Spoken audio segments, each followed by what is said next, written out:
এই ওয়েব ফিল্মে যে মুকুল ক্যারেক্টারটা দেখি, মোশাররফ ভাই বলেছিলেন তিনি নাকি এরকমই। সো অডিয়েন্স এই জন্য ওয়েব ফিল্মটা দেখতে পাবে, জানার জন্য আসলে মোশাররফ ভাই ব্যক্তিগত জীবনে কেমন।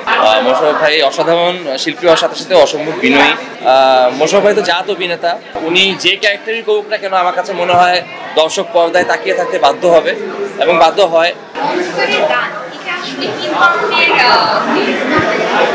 হ্যাঁ, এটা একটা ওয়েব ফিল্ম, এটার লেন্থ হচ্ছে 95 মিনিটস। এইটা আসলে আমার যেরকম কন্টেন্ট আমি করি তার চেয়ে একদমই ডিফারেন্ট টাইপের একটা কন্টেন্ট। এটা ড্রামা জনরা, নর্মালি আমি ড্রামা জনরায় কম কাজ করা হয়, আমার খুব বেশি কাজ করা হয় না, বাট এটা আসলে একদমই ড্রামা জনরাটা কাজ এবং মোশাররফের সাথে আমার প্রথম কাজ, তো অনেক দিক থেকে এটা স্পেশাল। এবং এখানে আমি একটা চ্যালেঞ্জ নিয়েছিলাম কি আমি যে ইউজুয়াল টাইপের স্টোরি টেলিং করি সেটা থেকে একটু সরে গিয়ে একটু অন্যরকমভাবে ট্রাই করেছি এই ওয়েব ফিল্মে গল্প বলার।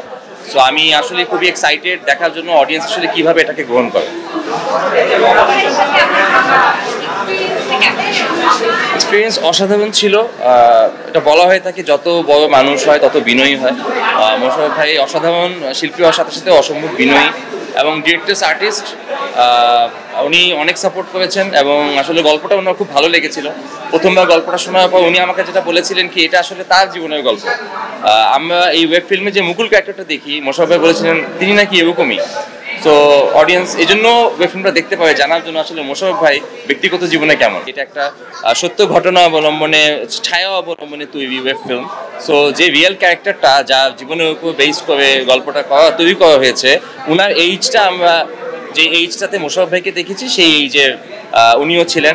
সো সেই জায়গা থেকে আসলে আমি এটাকে চেঞ্জ করতে চাইনি, আমি চাইলে এখানে বয়সটাকে অনেক কমিয়ে দিতে পারতাম, বাট আমার কাছে মনে হয়েছে যেহেতু এটা আমি একটা সোর্স মেটেরিয়ালটা আমার এখানে একটা সত্যি ঘটনা, সো সেক্ষেত্রে এই জন্য আমি বয়সটা আসলে অ্যাকচুয়াল যিনি যার বয়স, কারণ উনি যখন কন্টেন্টটা দেখবে উনি তো কষ্ট পাবে যে আমি এটা চেঞ্জ করে আসলে বয়স অনেক কমিয়ে দিয়েছি।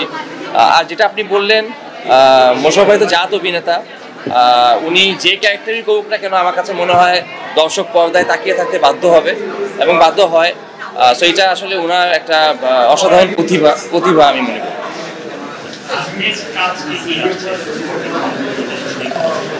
হ্যাঁ, এখন তো অন্ধকারের গান আজকে এখানে দেখলেন আপনারা সবাই, এটা আজকে বিঞ্জে এসেছে। আমি অনুরোধ করব যদি যারা আমার কাজ দেখেন এবং দেখেন না সবাইকে কি আপনারা অন্ধকারের গান দেখুন। একটা ভিন্নধর্মী ভিকি জায়েদকে হয়তো দেখতে পারবেন এই কাজের মাধ্যমে। আমি সবাইকে বেঞ্চ সাবস্ক্রাইব করে অন্ধকারের গান দেখার জন্য অনুরোধ করছি। আর সামনে অনেক পরিকল্পনা আছে, অনেক কাজের, সময় মতো সবাই জানতে পারবেন।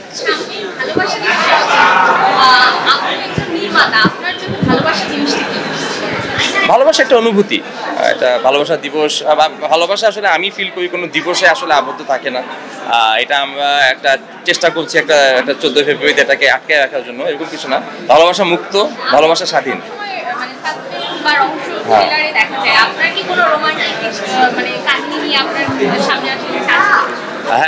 হ্যাঁ, রোমান্টিক কাহিনী আমি করি, একটু কম করা হয় কিন্তু করি। ভালোবাসা দিবসে আমার আশা আপনারা খুব ভালো একটা ভালোবাসার গল্প আমার কাছ থেকে দেখতে পারবেন, সেটা পরিকল্পনা চলছে। কিছু বাধ্যবাধকতা থাকার কারণে আমি এখন রিভিল করতে পারছি না প্রজেক্টটা কি। 1 মাস অপেক্ষা করেন, ভালোবাসা দিবসে জানতে পারবেন কি আসছে। থ্যাংক ইউ সবাইকে।